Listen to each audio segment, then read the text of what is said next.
కరీంనగర్ మంకమ్మ తోట పారమిత ఉన్నత పాఠశాలలో వికసిత 2 రోజుల వార్షికోత్సవ వేడుక ఘనంగా కొనసాగాయి.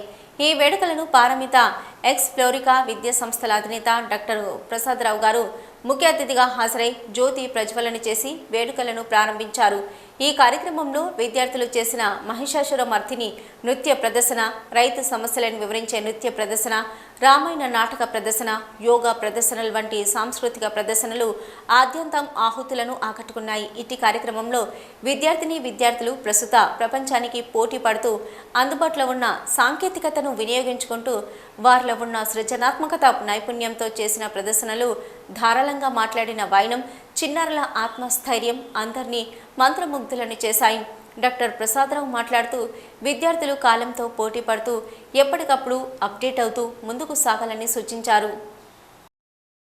ఎవరైతే ఏ స్కూల్లో ఆ పేరెంట్స్ మైండ్ సెట్, స్కూల్ వాళ్ళ మైండ్ సెట్, గ్రేడ్ ఆధారిత, మార్కుల ఆధారిత పాఠశాలలు అంతా నడపబడుతున్నట్లయితే అది పిల్లలకు పెద్ద షాక్. అది మార్క్ మై వర్డ్స్ ప్లీజ్.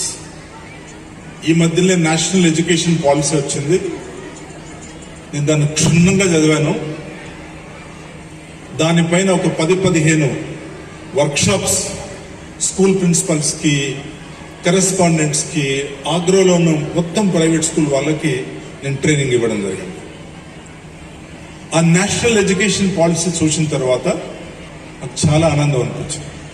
ఎందుకు అంటే పరిమిత హై స్కూల్లో గత 25 సంవత్సరాల నుంచి ఏదైతే ప్రాసెస్, సైంటిఫిక్ ప్రాసెస్ ఏదైతే ఈ స్కూల్లో నడిపిస్తున్నామో, ఎగ్జాక్ట్లీ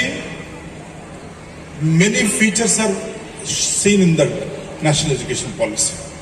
While పిల్లలకి స్కిల్స్ కావాలంటున్నారు. Here children have lot of skills. Children, do you do project based learning or not?